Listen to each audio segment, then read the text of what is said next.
చేవెళ్లలో జరిగే భారీ బహిరంగ సభ విజయ సంకల్ప సభకు కేంద్ర హోంమంత్రి అమిత్ షా విచ్చేశారు. ఎంతో ప్రతిష్టాత్మకంగా అమిత్ షా సభను ఏర్పాటు చేశామని బీజేపీ రంగారెడ్డి జిల్లా అధ్యక్షుడు బుక్కా నరసింహారెడ్డి అన్నారు. పార్లమెంట్ ప్రవాస్ యోజనలో భాగంగా విజయ సంకల్ప భారీ బహిరంగ సభకు చేవెళ్ల పార్లమెంట్ నియోజకవర్గ పరిధిలో 7 అసెంబ్లీ పరిధి నుంచి వేలాది మంది ప్రజలు ఈ సభకు విచ్చేశారు. రాష్ట్రంలో ఈసారి బీజేపీ అధికారంలోకి వస్తుందని అంటున్న నరసింహారెడ్డితో మా ప్రతినిధి ప్రవీణ్ ఫేస్ టు ఫేస్. ప్రస్తుతం అయితే మనతో మాట్లాడడానికి రంగారెడ్డి జిల్లా బీజేపీ ఇన్ఛార్జ్ నరసింహారెడ్డి గారు ఉన్నారు. వారితో మాట్లాడే ప్రయత్నం చేద్దాం. కేంద్ర ప్రభుత్వం నరేంద్ర మోడీ గారి నాయకత్వంలో మేము ఏమేం పనులు చేసినాం, ప్రజలకు ఏ విధమైనటువంటి సంక్షేమ పథకాలు అందిస్తున్నాం, ఈ ప్రాంతం తెలంగాణ అభివృద్ధి కోసం ఏమేమి నిధులు ఇచ్చినాం, ఈ విషయాలన్నీ కూడా ప్రజలకు వివరిస్తూ నరేంద్ర మోడీ గారి నాయకత్వం కేంద్రంలో ఒక సుపరిపాలన అందిస్తా ఉంది. ఆ పరిపాలన ఈ రాష్ట్రంలో కూడా అందిస్తాం. ఈ రాష్ట్ర ప్రభుత్వం పూర్తి అవినీతిలో కూరుకుపోయింది. పూర్తిగా ఈరోజు బంధుప్రీతి తోటి ఈరోజు అవినీతి మొత్తం ఈరోజు రాజ్యం వెళ్తూ ఉంది.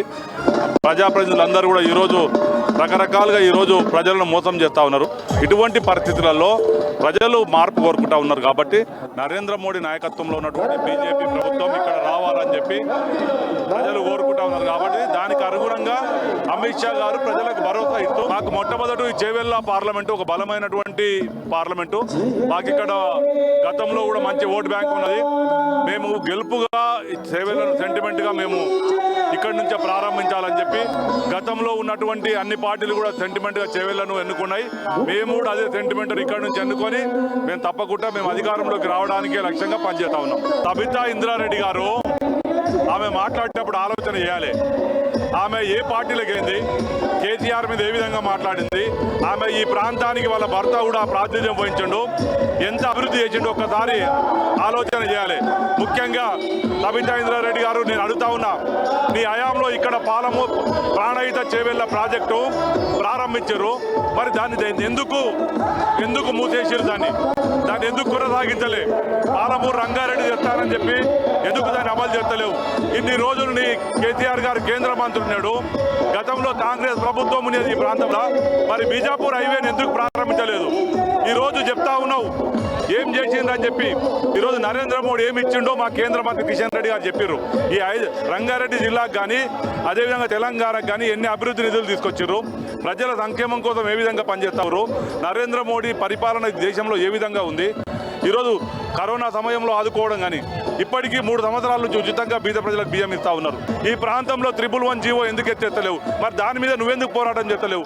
నువ్వు ఈరోజు బీజేపీని విమర్శించే హక్కు నీకు లేదు. నువ్వు కాంగ్రెస్లో అధికారంలో ఉన్నావు, ఈరోజు టీఆర్ఎస్లో అధికారంలో ఉన్నావు. ఈరోజు రంగారెడ్డి జిల్లాను ఏం చేసినావు? దళితులకు 3 ఎకరాల భూమి ఇచ్చినవా? డబుల్ బెడ్రూమ్ ఇండ్లు ఇచ్చినవా? సాగునీరు ఇచ్చినవా? ఈరోజు ఏ రంగంలో నువ్వు అభివృద్ధి చేసినావో, ఏం అభివృద్ధి చేసినావో ఒకసారి చెప్పాలి. నీ విద్యారంగమే ఈరోజు అవినీతిమయం అయిపోయింది. ఈరోజు పేపర్లు లీకేజ్ అయినాయి. దానికి నైతిక బాధ్యత లేదు.